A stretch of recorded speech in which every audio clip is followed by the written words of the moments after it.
का गं बाई राधिका, काल निघालाच नाही का राग अथर्वचा? नाही नाही का बरं? का बाई आजकालची पोरं. राधिका ताई, भक्ती मिस, तुम्ही? राधिका ताई, तुमचं लक्ष नाही आहे अथर्वकडे अजिबात. काहून काय झालं? काय झालं? 90% मिळवणारा अथर्व आज किती टक्क्यांवर आलाय बघा. आई बाई, आज रिझल्ट होता का अथर्वच्या परीक्षेचा? हो, त्याने हेही नाही सांगितलंय का घरी? नाही, तसं नाही, ते माझ्या लक्षात नाही राहिलं. तुम्ही त्याचा रिपोर्ट कार्ड बघा. अहो, मला सांगायलाही वाईट वाटतंय, पहिल्या 5 येणारा अथर्व आज सगळ्या विषयात त्याला कमी मार्क्स मिळालेत. काय? खोटं वाटतंय ना? अहो, माझाही विश्वास बसत नव्हता. मी तर सारखा त्याचा पेपर तपासत होते, पण त्याने पेपरात काहीच लिहिलं नाहीये. आणि जे लिहिलंय ना थोडंफार, ते सगळं चुकीचं आहे. अथर्व, तुला काहून कमी मार्क मिळाले? कळलं नाही का तुला? पेपर लिहिता नाही का आला तुला व्यवस्थित? काय झालं? काही लक्षात येत नव्हतं का तुझ्या? हळू ओरडू नको ना बाई. इथे बा, इथे. का झालं? सांग ना, का झालं? मला नाही माहित. पाहिलं, हे असंच उत्तर त्याने मलाही दिलंय. काय चाललेलं असतं अथर्वच्या मनात ना, काहीच कळत नाही. राधिका ताई, आपल्याला वेळीच अथर्वकडे लक्ष द्यायला हवं, नाहीतर एक हुशार मुलगा वाया जाईल. हे पाय बरं अथर्व, मला एक सांग, गेल्या वेळेला तू परीक्षेमध्ये किती चांगले मार्क कमावले होते का नाही? आपण पार्टी केलं होते का नाही? हा, सगळ्यांनी तुला गिफ्टही दिलं होतं. मग आता का झालं? मग बोल ना, तोंड उघडून. काहून कमी मार्क्स मिळाले तुला? बोल.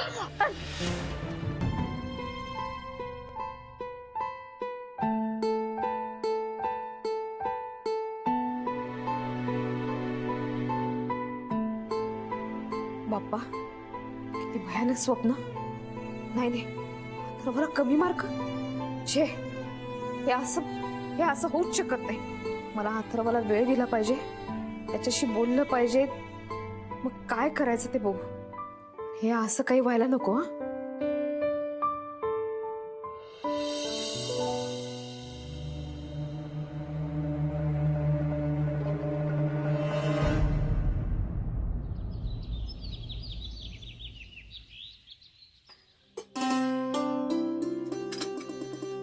राधिका, का आलं व? उशिरा उठलीस? वाई, अहो रात्रभर झोपच नव्हती लागली. आता पहाटे झोप लागली. का ग, तब्येत बरी नाही का? नाही आई, बरं वाटतंय. आई, ते अथर्वचा वाढदिवस आहे, तर त्याला गिफ्ट घ्यायचंय. हो ना, यायचाही फोन आला होता. म्हणत होते पाठवणार आहे काहीतरी ते नागपूरहून. तू का घेणार आहेस? काल रात्री विचारलं त्याला, सांगत होता का मला टॅबच हवाय म्हणून. टॅब? तेच तर ना, पोराच्या डोक्यात काय खूळ शिरलंय ना, काही कळून नाही राहिलं मला. मी लहान होते ना, तेव्हा मला आठवतंय, दादा मला वाढदिवसाला एक ड्रेस घेऊन द्यायचा. मोठी झाले, कॉलेजमध्ये जायला लागले, तेव्हा त्यांनी मला सांगितलं की तू तुझ्या मित्रमैत्रिणींबरोबर बाहेर पार्टीला जाऊ शकते. म्हणजे काय, तर पावभाजी खायची किंवा वडापाव खायचा किंवा भेळपुरी खायची, बस हीच काय ती आमची पार्टी. हो ना ग, गुरुचे का वेगळं होतं का? बस त्याचे मित्र घरी यायचे वाढदिवसाला. मग मी का पुरी भाजी बासुंदीचा बेत करायचे, पोरं खुश एकदम. एवढंच. तेच तर ना. पण आजकालच्या मुलांच्या मनामध्ये ना वाढदिवसाच्या वेगळ्याच संकल्पना असतात. अर्थात बऱ्याचदा त्यांचे आई वडीलही कारणीभूत असतात या सगळ्याला. ते त्यांना बाहेर खायला घेऊन जातात हॉटेलमध्ये, किंवा हॉटेलमध्येच पार्टी करतात वाढदिवसाची. एखाद्या मुलाला नसेल परवडत तर कसं करायचं त्या मुलांनी, सांगा बरं. पाहता का नाही, या अथर्वच्या मनामध्ये ना हे टॅबचं काय खूळ शिरलंय ना, खरंच कळत नाही आई मला. नको बाई काही काळजी करू. एका 2 दिवसाचं खूळ आहे. आपल्या मित्राकडेही आहे टॅब, मग मलाही पाहिजे. बस थोड्या दिवसानंतर हे सगळं भूत उतरे. गुरुजई ना का लहानपणी त्याला पतंग उडवायचा शौक लागला होता. मित्राई पायी. बरं जमिनीवर नाही उडवायचा, बरं हे असा छतावर जायचा, कौलांवर जायचा. म्हटलं कुठे पडशील धडशील, तर नाही ऐकायचंच नाही. एकदा पटला मग सुधारला. त्याचंही भूत उतरे. काळजी करू नको. चल नाश्ता करून घेऊया, चल. हा, हो. चलो अथर्व. अथर्व काय करतोस रे? हाय बाबा, गुड मॉर्निंग. Good morning. काय करतोस तू? अभ्यास. अरे वा. आणि हा तुझा परवा वाढदिवस आहे ना? हो बाबा, तुम्हाला लक्षात आहे? अरे हो, लक्षात आहे ना माझ्या. काय पाहिजे तुला गिफ्ट सांग बरं मला. जाऊन दे. अरे बाप रे, जाऊ दे वगैरे. काय पाहिजे सांग मला. मी बोलला ते तुम्ही देणार? हो, का नाही देणार? आतापर्यंत तुला दिलेत की नाही गिफ्ट? मग काय पाहिजे मला सांग. मला टॅब हवाय, पण आई म्हणाली की नाही देणार. तुला टॅब हवाय? वाव, अथर्वला नवीन टॅब मिळणार आहे वाटतं. आणि डोंट वरी, आई नाही म्हणत असली ना तरी बाबा घेऊन देईल तुला नवीन टॅब. हो की नाही गॅरी? हो, मग त्याच्यात काय, मी आणून देईन ना तुला टॅब. ओके. काय काय म्हणा?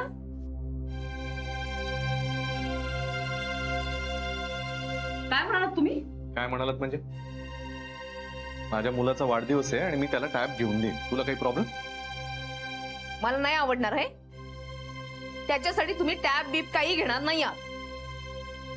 अरे जाऊ दे राधिका, तुझ्याशी बोलण्यात काही अर्थच नाही. गॅरी थांब. ती तुला दरवेळेसारखं बोलती आणि तू ऐकून घेणार आहेस का? अरे अथर्व, तुझा पण मुलगा आहे ना, तू घेऊन दे त्याला टॅब. ए बये, गप्प बस ना आता जरा. ए व्हॉट्स बये? मी बये वगैरे नाहीये, कळलं ना? I am a girl. आणि तूच बोलू नकोस काय. मी गॅरीसाठी बोलते. गॅरीचा मुलगा आहे तो गॅरीला पाहिजे ते तो करणार. ओके? हे बघ, आता आगीत तेल उठणं ना बंद कर तुझं. आत्ता पुळका आलाय का माझ्या मुलाचा? व्हॉट आग आणि व्हॉट तेल? मी असलं काही करत नाही, कळलं ना? गॅरी, ती आता मला पण बोलते आणि तरी तू गप्प बसलायस.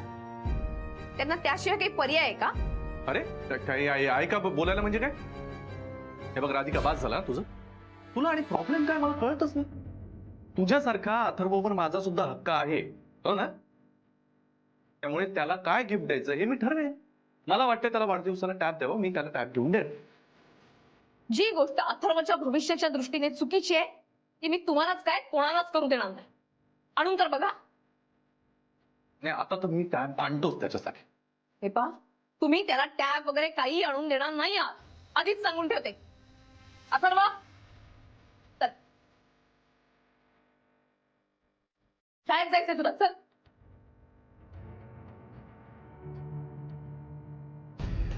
चल लवकर. हिचा काय प्रॉब्लेम काय हिचा?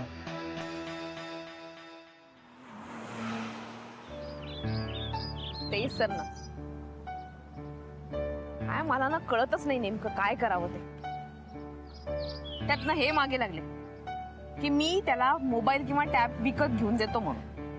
तू काय इतका विचार करतेस या गोष्टीचा? त्यातनं ती शनया आहे ना आगीत तेल ओतायला. काय करू खरंच कळत नाहीये मला. हो, तू पॅनिक नको होऊस. अगं मग काय करू मी? मला तर सकाळी स्वप्न सुद्धा पडलं होतं की हा सारखा मोबाईल वापरत असतो त्यामुळे त्याला कमी मार्क्स मिळालेत प्रत्येक विषयात. काहीतरी काय राधिका, हसतेस काय तू? सारखा मनात हेच विचार असतात ना, म्हणून असं झालंय. काय एक्स्ट्रीम विचार करतेस तू इतका? तू नाही असा विचार करत? हा म्हणजे बरोबर आहे तुझं. आपण मुलांच्या बाबतीत पॉझिटिव्ह असतो, पण काय, हा जो पण आहे ना, हा सारखा मनामध्ये असा प्रश्नासारखा उभा राहतो. अथर्व हुशार आहे, त्याला चांगले मार्क्सही मिळतात, पण मनात कुठेतरी वाटतं ना, यांनी जशी आपली हुशारी वाया घालवली तसं अथर्वचं होऊ नये. काहीतरी काय विचार करतेस तू? आणि अथर्व किती लहान आहे आणि गुरुशी कंपॅरिझन करतेस तू त्याची. खरंच अस्वस्थ व्हायला होतं. वाटतं की अथर्व आपली जबाबदारी आहे, असं काहीतरी वाईट होऊ नये त्याच्या बाबतीत. नाही होणार, नको टेन्शन घेऊस. हे बघ, आत्ता गुरुचा विचार डोक्यातून पूर्णपणे काढून टाकायचा आणि अथर्वला छानसं गिफ्ट घेऊन द्यायचं. ठीक आहे, मी करते विचार. चला. बरं झालं तू गॅरीला तिच्या अगेन्स्ट बोलायला लावलंस ते. हो, आणि गॅरी बोलला ग माझ्या साईडने आणि असं पण म्हणला की मी त्याला टॅब घेऊनच राहणार. त्या मॉन्स्टरला टॅब घेतला तर तुझा काय फायदा आहे? हा आता माझा काही फायदा नाहीये, पण मम्मा तू म्हणली होतीस इम्पॉर्टंट हे की तो तुझ्या साईडने बोलला पाहिजे, जे तो बोललाय. शनू बेबी, तू ना नाव वाट यार मम्मा. नाव वॉट काय, तुझ्या साईडनी बोलला पाहिजे. तो बोलला ठीक आहे, पण पैसे पण खर्च केले ना, म्हणजे करणार आहे ना टॅबसाठी. खरं तर त्यांनी मोबाईल तुला नवीन घेऊन द्यायला पाहिजे. हो यार मम्मा, जाऊ दे यार, मला ना जाम कंटाळा आला तिकडे राहायचं. It's a very boring life. मी येऊ का परत केड्याकडे प्लीज? शनू बेबी प्लीज नको हा. म्हणजे तू ये, पण आता नको. आता आमचेच खायचे प्यायचे वांदे आहेत. यु नो व्हॉट, आज केड्याकडे उधारी मागायला लोक आली होती सगळी. व्हॉट? मग काय झालं? मग काय, मी त्यांना सांगितलं केड्यानी माझ्याकडनं पण पैसे घेतलेत उधार.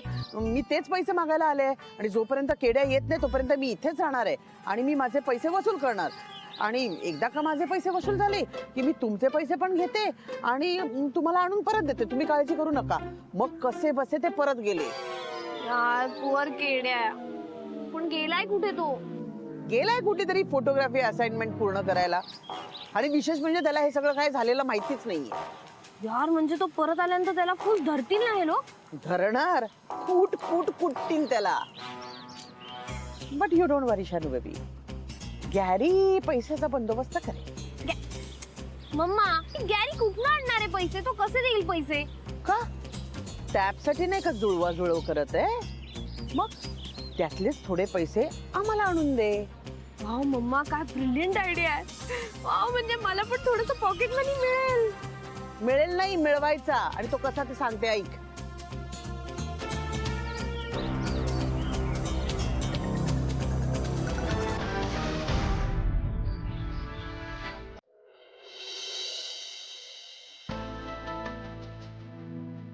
प्रथमेश, खूप छान नोटवर्क केलंयस तू.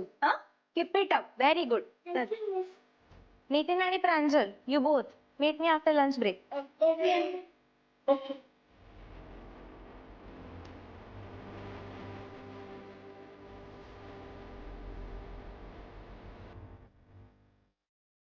अथर्व, अथर्व, अथर्व काय करतोयस? अथर्व, आम्ही काय हामिस? मी केव्हाची आवाज देते, ऐकू नाही येते? मी काय मिस मी? सोम, तुलाही ऐकू नाही आलं? नो सोम, काय लपवतोयस तू, ते दाखव. No miss. काय काही नाही, दाखव.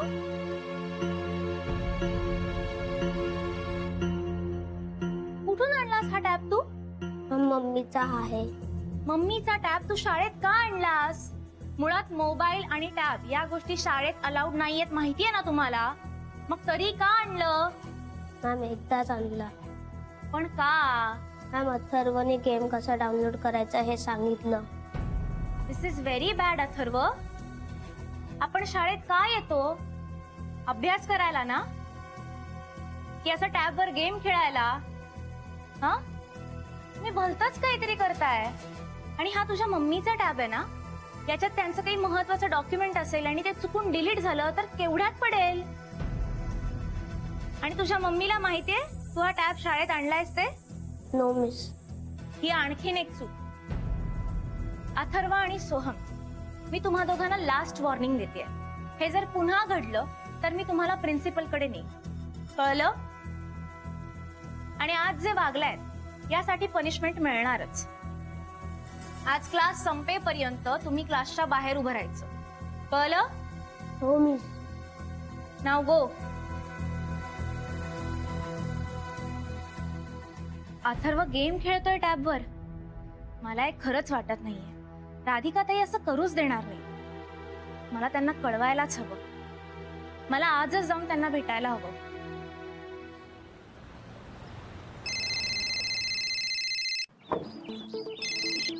हा बच्चा बोल. हॅलो गॅरी, कुठे आहेस तू? मी हे कामावर. I want to tell you something Gary. हे बघ, तू ना पैसे जमव आणि अथर्वसाठी ना एक छानसा मोठासा टॅब घे, ओके?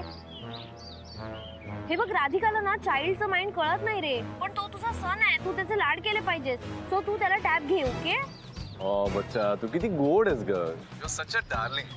मला इतकं बरं वाटतं ना तू हे सगळं मनापासून म्हणतेस. हे बघ, आय एम विथ यू. काहीही झालं ना तरी मी आहे तुझ्यासोबत. वाटल्यास त्या राधिका बरोबर आपल्याला फाईट करावं लागलं ना तरी चालेल, पण तू अथर्वला टॅब घ्यायचा म्हणजे घ्यायचाच. ओके? ओके ओके बच्चा, मला कळतंय. ठीक आहे, मी काम करतो. मी आजपासूनच जरा पैसे बाजूला टाकायला सुरुवात करतो. थोडे पैसे जमवायला लागतो आणि अथर्वसाठी टॅब घेतो म्हणजे घेतोच. Okay okay, bye. I love you. Love you बच्चा, बाय.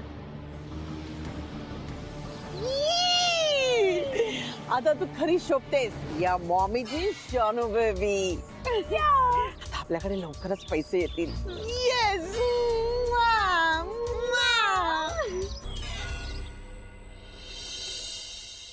राधिका ताई, येऊ आत? भक्ती मिस, तुम्ही काय काय झालं? अथर्व ठीक आहे ना? नाही म्हणजे मला कळेल का त्यांनी आज काय होमवर्क केला नव्हता का? नाही, त्याचा अभ्यासात सध्या ते लक्ष नाहीये म्हणून अहो, मला. राधिका ताई, शांत व्हा, शांत व्हा. बसा आधी. बसा बसा बसा. काही झालं नाहीये. अथर्व ठीक आहे आणि त्याचा होमवर्क वगैरे सगळं नीट आहे. पण तुम्हाला काय झालं? तुम्ही का एवढ्या घाबरलात? काही नाही, जरा काळजी वाटली. साहजिकच आहे. मला असं इथे अचानक बघून तुम्हाला तसं वाटलं असेल, पण मी मुद्दामच आले. का काय झालं? ऍक्च्युली मी आज पुन्हा अथर्व आणि त्याच्या मित्राला शाळेत मोबाईलवर गेम खेळताना बघितलं. काय? हो, आणि मी खूप ओरडले त्यांना. तरीच मला कळत नाहीये, हे मोबाईलचं टॅबलेटचं प्रकरण ह्याच्या डोक्यात जातच नाहीये. म्हणजे सारखा मला सांगत असतो की मला मोबाईल घेऊन दे, मला टॅबलेट घेऊन दे. मी एकदा त्याला सांगितलंय की मी तुला काहीही देणार नाहीये, तरी हे मोबाईल टॅबलेटचे वेळ त्याच्या डोक्यात का जात नाहीये कळत नाहीये. साहजिकच आहे. अहो, हल्ली सगळ्यांकडेच असतो ना मोबाईल. मोबाईल म्हणजे ना, नाही म्हटलं तरी रुटीन झालाय, आपल्या आयुष्याचा एक अविभाज्य भाग झालाय आणि आपण नाही टाळू शकत त्याला. मला सांगा, काही वर्षांपूर्वी म्हणजे आपल्या आई वडिलांच्या काळात कुठे होते मोबाईल्स? तेच ना. म्हणजे लहानपणी तर काही लोकांकडे फ्रीजही नसायचे, पण हल्ली सगळ्यांकडेच असतात ना. टेक्नॉलॉजी ती जशी वाढत चालली आहे ना, तसं तिला आपल्याला ऍक्सेप्ट करावंच लागेल. पण बघती मिस, हे काय वय आहे का? बरोबर आहे तुमचं, पण हे त्याला समजत नाहीये. आणि मला असं वाटतं की एकदा नीट शांतपणे बसून त्याला समजवा आणि त्याला नक्की कळेल, खात्री आहे. काय आहे की राधिका ताई, अथर्व खूप हुशार स्टुडंट आहे. या सगळ्यामुळे त्याच्या अभ्यासावर काही परिणाम व्हायला नको, त्याच्या पर्सेंटेजवर परिणाम होऊ नये एवढंच वाटतं मला. तेच. आता आज सकाळीच मला स्वप्न पडलं होतं, या मोबाईल टॅबलेटच्या वेळामुळे ना त्याला प्रत्येक विषयात कमी मार्क मिळाले. बापरे, ते सतत तुम्ही त्याचाच विचार करता ना, म्हणून हे स्वप्न पडलं. पण तरी लक्ष द्याच तुम्ही. हो बा, हे असं सकाळी स्वप्न पडलं आणि आज तुम्ही आलातच. राधिका ताई, वेळ निघून जाण्याआधी आपल्या हे लक्षात आलंय, हेच खूप आहे ना. काळजी घ्या तुम्ही. येते मी. हो.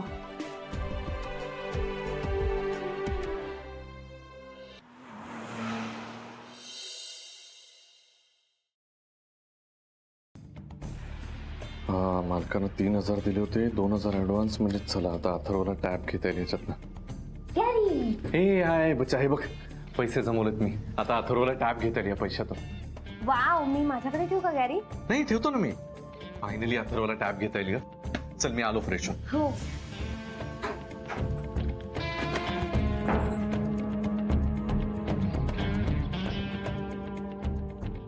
वाव, गॅरीने खरंच पैसे जमवले. पण ह्या पैशातनं अथर्वचा टॅब नाही येणार. माझा नवीन मोबाईल येईल आणि उरलेले पैसे मी मम्माला देईन. सुपर.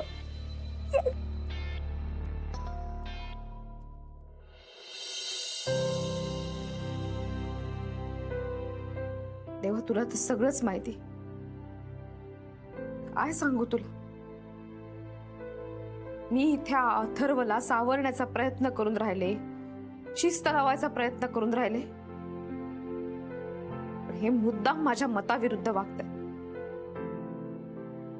यांना तर कळतच नाही अथर्वचं हित कशात आहे.